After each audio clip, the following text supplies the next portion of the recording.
Hey, aloha. Nice to see you. Come aboard. Give you a little tour.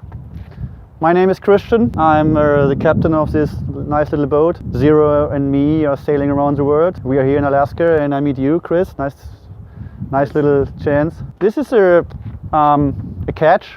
It's built in 1974, so it's an old lady. It's older than me. It was in pretty bad condition when I bought her, but we brought her back to life. She sails us around the world. We did a couple thousand miles already, and here we are. We got two masts, the main mast and the mizzen mast over there. We have 4 sails, so 2 head sails, 1 main sail and 1 mizzen sail in the back. We have plenty space. You can see the deck area is huge.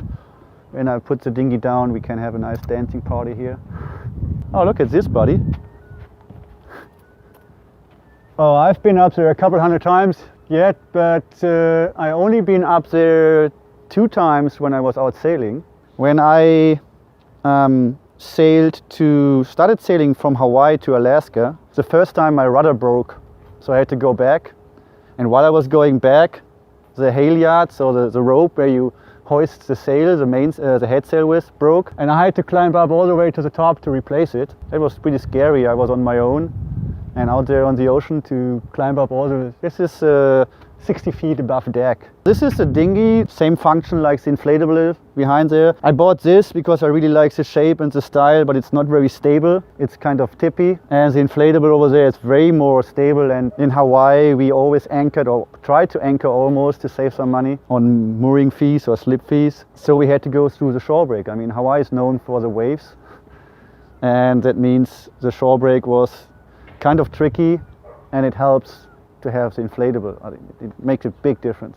We are completely self-contained by solar, and I have the wind generator. We have 3 panels. We have 1 panel over here and 2 on the radar arch behind that wooden board, and they're 220 watts each, so 660 watts solar. And the wind generator is doing 350 watt. And actually I can't present it right now because one of the blades broke, but it's really silent. I mean, you have to listen to it. I have to poke my head out of the companionway to see if it's running or not.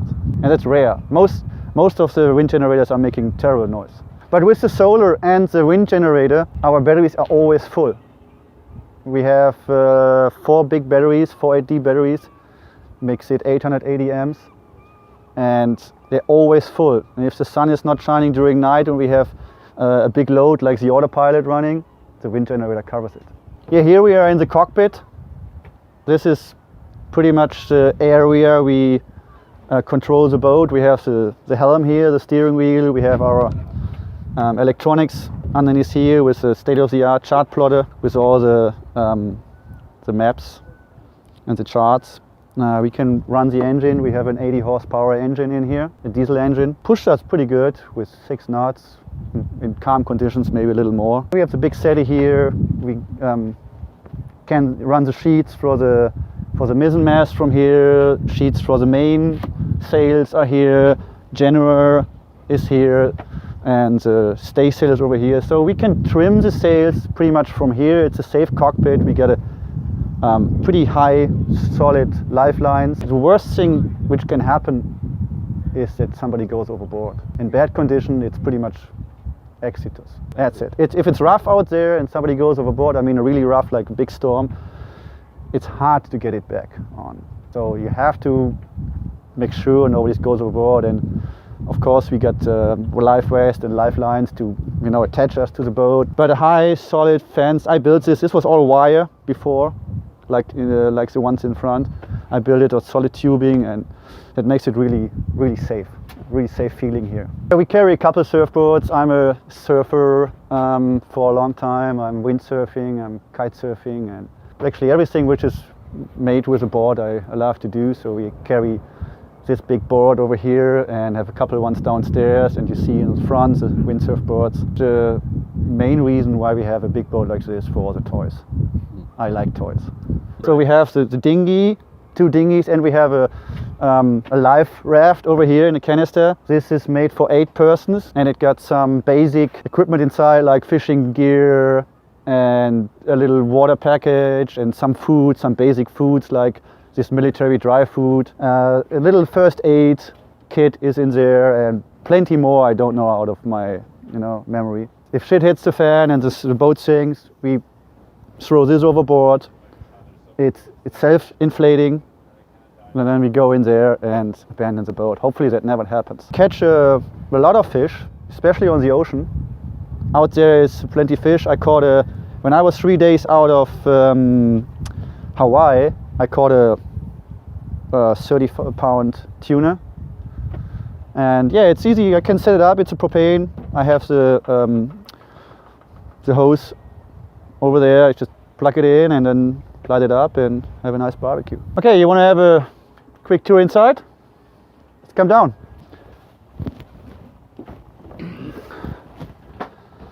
So the design of a boat was a pilot house. This is a pilot house. It's a Hudson Force 50. Hudson is a boatyard.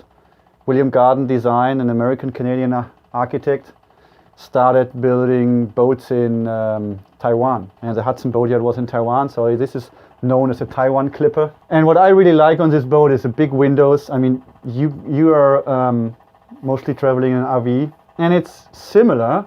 You want to have big windows, and this is what I really like. You can sit here and look outside, and you even, the safety thing, you can just check out if there's something out there without getting out in the cold or in the rain. So this is where we mostly spend our time. Our ready to eat. We have the nav station over there. We have the galley over here with a sink and a stove, fridge. Yeah, this is the center of our living here. Yeah, we have a guest cabin over here. Actually, at the moment, it doesn't really look like a guest cabin, but I think I go out of the way. You can have a go around. I'm not prepared for guests. You can see I have all my surf equipment here and the sail covers. I don't put them up when I'm on the ocean. And here, there's not so much UV here to be worried about it. But this is a nice big bed for 2-person. We have a little settee right behind you, and we have a head. Yeah, this is pretty much the same like you have in an RV. This is an electric toilet, sucks out the water from the ocean, so it's salt water driven, and pumps it into the holding tank. There's actually something on a boat which you don't have on a RV. That's, you have a stove, but you don't have a gimbal stove. I mean, imagine the boat is rocking when we are sailing, and we can actually, up to a certain amount of wind and waves, up to a certain amount of boat movement, we can just cook. It's gimbal, so even if the pot is full of water, it will hold it.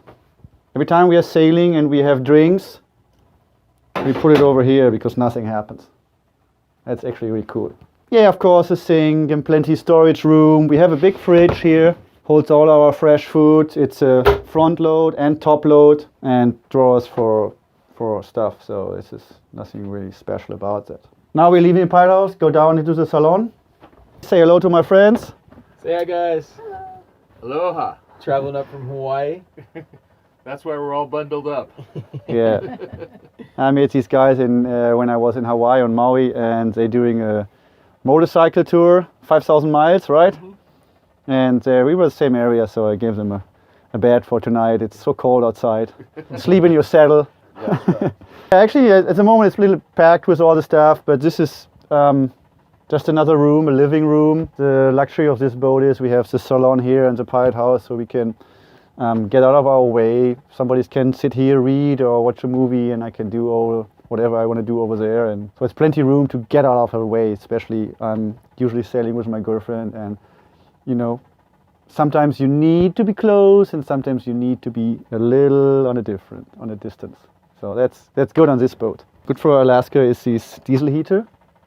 That's making it really nice, warm and cozy here. It's I think for the guys who are interested in any specs, it's burning 2.5 gallons per 24 hours, something like this. Wow. So it's pretty effective.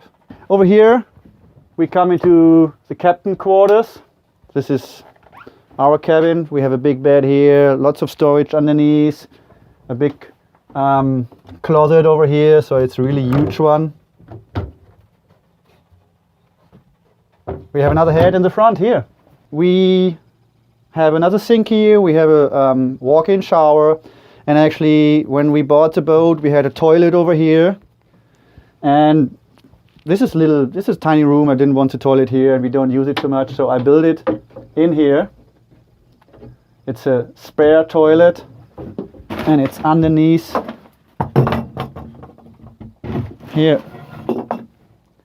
So this is a manual one with a big pump handle here, and we just use this when the other one is broken or we have gas. Yeah, and in the front you can see there's the anchor chain. That's our chain locker. We have a big bunch of chains, 300 feet of chain for the main anchor and 150 feet of rope, and another 150 feet of rope and 60 feet of chain for the spare, for the secondary anchor. So we mostly use the main anchor. That's nothing you will know from your RV, but we have a Rockner anchor, which is the new modern technology anchor, and it holds great. So I never had any problems with that.